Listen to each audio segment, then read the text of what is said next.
ভূপালত 1984 চনৰ 3 ডিচেম্বৰ ৰাতি কি এনেকুৱা ঘটনা হৈছিলে যি ঘটনাৰ ফলত 3000 মানুহৰ মৃত্যু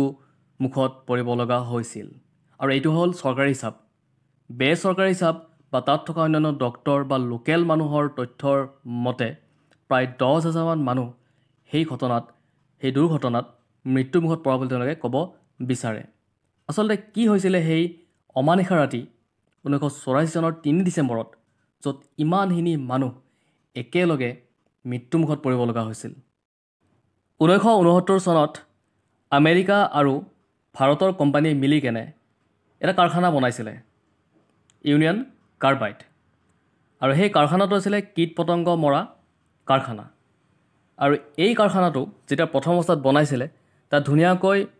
সুৰক্ষাৰ ব্যৱস্থা কৰা হৈছিলে কিন্তু যিমানে দিন গুচি গৈছিলে যিমানে দিন বাঢ়ি গৈছিলে সেই সুৰক্ষাৰ ব্যৱস্থাটো কমি আহিছিল এদিনাখন ৰাতি অৰ্থাৎ 2 ডিচেম্বৰ আৰু 3 ডিচেম্বৰ জাষ্ট তাৰিখটোহে চেঞ্জ হৈছিলে 2ৰ পৰা 3 তাৰিখ পাইছিলে 12টা বজাৰ পিছত অৰ্থাৎ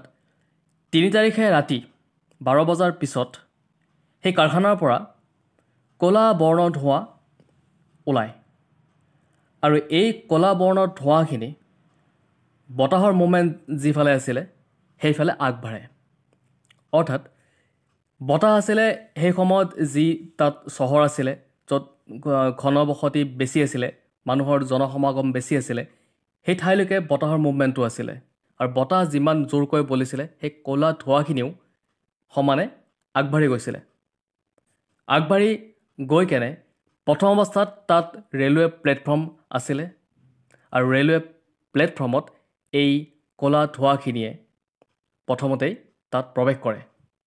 আৰু প্ৰৱেশ কৰাৰ পিছত তাত থকা মানুহখিনিয়ে তেওঁলোকে গমেই নাপায় তেওঁলোকে আচলতে সেই ক'লা ধোঁৱা তেওঁলোকে সেৱন কৰে আৰু সেৱন কৰাৰ পিছত তেওঁলোকে একোৱেই গম নাপায় লাহে লাহে তেওঁলোকৰ কাহ হ'বলৈ ধৰে বমি হ'বলৈ ধৰে আৰু লাহে লাহে তেওঁলোকে শ্বাস প্ৰশ্বাস ল'বলৈ তেওঁলোকে কষ্ট পাবলৈ ধৰে যাৰ ফলত তেওঁলোকৰ কি হৈছে যে তাত বেছিকৈ সেই ৰেলৱে প্লেটফৰ্মত যিহেতু সেই প্ৰথম অৱস্থাত সেইখিনি এটাক কৰিছিলে সেই গেছটোৱে আচলতে সেই ক'লা বৰ্ণৰ যি ধোঁৱা আছিলে আচলতে এটা গেছ আছিলে সেই গেছে তেওঁলোকক শৰীৰত প্ৰৱেশ কৰিছিলে যাৰ ফলত তেওঁলোকৰ তেনেকুৱা ধৰণৰ চিমটম দেখা দিছিলে যাৰ ফলত মানুহবিলাকে দৌৰিছিলে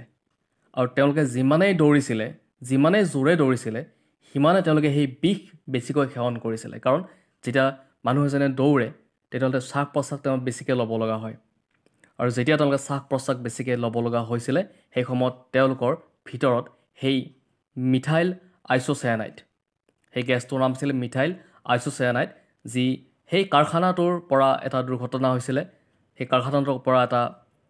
গেছ নিৰ্গত হৈছিলে এই ক'লা বৰ্ণৰ গেছটো যেতিয়া মানুহৰ ভিতৰত প্ৰৱেশ কৰিছিলে তেতিয়া তেওঁ লাহে লাহে মৃত্যুমুখলৈ আগবাঢ়ি গৈছিলে এনেদৰে সেই যি ক'লা বৰ্ণৰ যি গেছ আগবাঢ়ি গৈছিলে যিসকলৰ মুখ খোলা আছিলে যিসকলে বেছিকৈ সেইটো সেৱন কৰিছিল তেওঁলোকে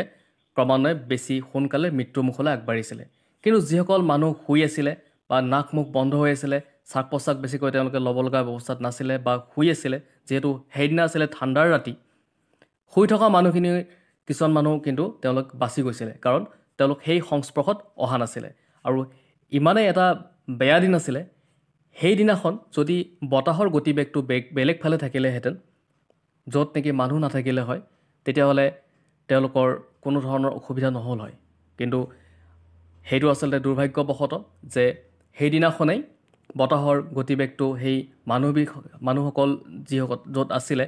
তাত সেই বতাহটো গুচি গৈছিলে যাৰ ফলত ইমানখিনি মানুহে সেই গেছ সেৱন কৰাৰ ফলত তেওঁলোক লাহে লাহে মৃত্যুমুখলৈ আগবাঢ়িছিলে এনেদৰে তেওঁলোকে হস্পিটেলাইজ কিছুমানে দৌৰি দৌৰি হস্পিটেল পালে হস্পিটেলত ডক্টৰেও গম পোৱা নাছিলে যে কি ধৰণৰ আচলতে তেওঁলোকৰ চিমটম দেখা দিছে সকলোৰে যিহেতু একেই চিমটম আছিলে ডক্টৰে ধৰিব পৰা নাছিলে যে তেওঁলোকে আচলতে তেওঁলোকৰ বেমাৰ কি হৈছে সকলোৰে লক্ষণ একে আছিলে তেতিয়া ডক্টৰে তেওঁলোকক যিকোনো এটা ঔষধ দিছিলে যাৰ কোনো মিনিঙে নাছিলে কাৰণ সেই ঔষধটোৰ কোনো ছাইড ইফেক্ট নাছিলে কিন্তু যাতে সেই মানুহখিনিয়ে গম পায় যে তেওঁলোকৰ চিকিৎসা আৰম্ভ হৈছে তেওঁলোকে ভাবে যে আমাৰ চিকিৎসা আৰম্ভ হৈছে সেইকাৰণে ডক্টৰে তেওঁলোকক ৰেণ্ডমলি কিবা এটা ঔষধ দিছিলে য'ত নেকি তেওঁলোকৰ যিহেতু বেমাৰৰ কথা একো গমেই পোৱা নাছিলে লাহে লাহে মানুহ বহুত মৃত্যু মুখত পৰিলে তাৰপিছত পষ্টমৰ্টেম কৰাৰ সময়ত